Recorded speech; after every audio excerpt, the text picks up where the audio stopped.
Well, welcome back to the Daily Eye Roll. It's good to see you guys again. This is the only show where hope comes to die and freshies come to try their luck. Today's topic is Pakistani freshies in their natural habitat.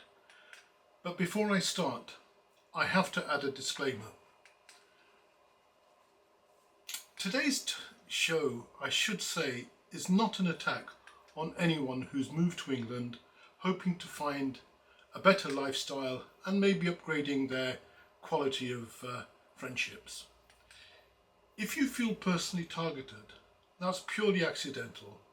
Blame the universe, blame anybody you wish, but it's not me that's trying to target individual people. Anyway, I'm Mohammed Aslam. I'm here to talk to you about our spontaneous guests in England, the freshie, or more commonly known as the mangeter. Now, mangeter, of course, is a name for, it's a Punjabi name for a fiancé. These guys didn't come over as fiancés, they came over as married men. But mangeter was the original term, but that term has been upgraded to freshie, so that's how they're now referred to. So now, let's picture this delusional thought. I'm minding my own business, which isn't very often. I'm sipping an overpriced Costa coffee when a freshie walks in 3 months into his England trip, still pronouncing bruv like it's a French pastry, and announcing that he's looking for a bride and he's ready for marriage. The boys in the shop roll about laughing, and the girls, of course, make an Olympic sprint to the door. In his mind, it's not just any old marriage. The guy's got something really, he's got laser focus on this. His proposal is aimed at a British-born Pakistani girl. Doesn't have to be very educated, as long as she's British-born and has a British passport. Anyway, he has one such girl in mind, Saima. Saima's got a part-time job at a pizza factory, a skincare routine which is subsidised by her overpriced, over-opinionated and definitely overweight friend. The freshie walks up to her with the confidence of a man who thinks his identity is held together by a double-decker sandwich and an overpriced mango lassi. "Hello, madam. I want to marry you." Don't hit me with jokes. It's the best I can do with Pakistani accents. But anyway, the freshie carries on. He says, "My name is Derek, but you call me George." Meanwhile, she's standing there blinking like she's buffering, trying to process how she went from hi to lifelong commitment in under 12 seconds. She gives him that classic Pakistani rejection package. "Oh, George, that's so sweet." What George is hearing is Saima saying, "Oh, yes, please, babe." Saima says, "You know, we're very different people. You're a freshie. I'm a bright British girl with a future in front of her. I'm going to be the manager at the pizza factory soon."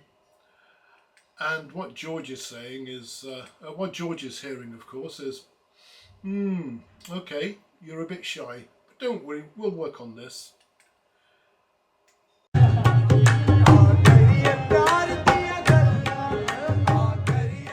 "Yes, after Ramadan, I'm all yours, babe." So the next thing you know, George is updating the family WhatsApp group like he's announcing a UN peace treaty. "Good news, Ummi. She's very impressed with me," he says. Ummi, of course, is an affectionate name for mother.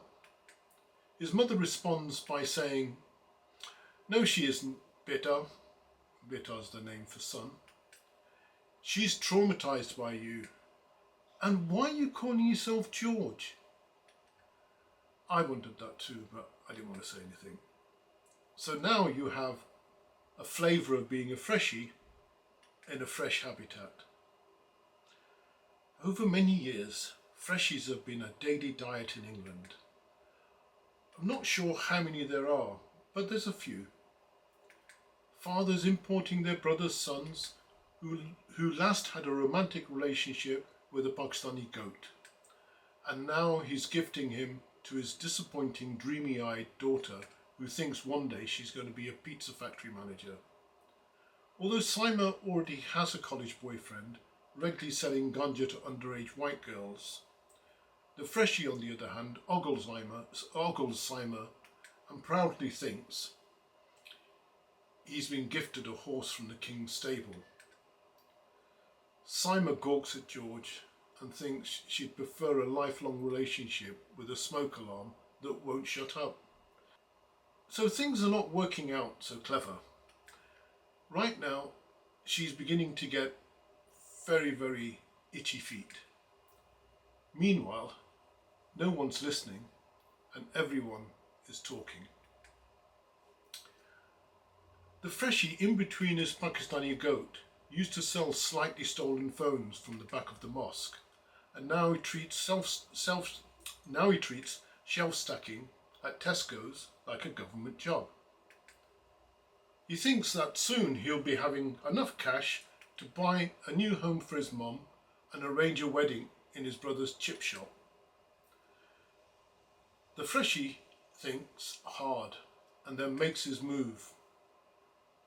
All he gets is 20 minutes of abuse, which sounds like a mating call from a car alarm.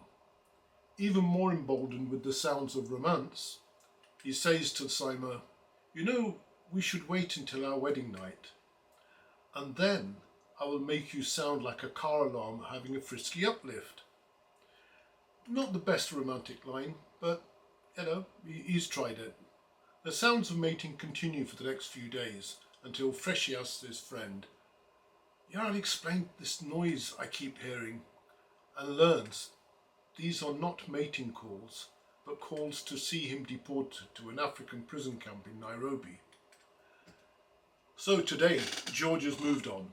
He now works in his brother's chip shop and hopes one of those white skinny girls who regularly collects her frisky masala chips will take pity and bear his offspring. Hopefully, over time, he'll secure a UK visa. However, in his active pursuit of this dream, Fresh is reported to the police by the masala girl and gets himself deported back to a tiny ice cream van in Pakistan. And that is England for you, where freshies evolve and proposals happen faster than Wi-Fi in a student flat. Don't forget to tune in next time for more marriage guidance. Take care. If you have a spare moment, please click on my YouTube video and hit subscribe.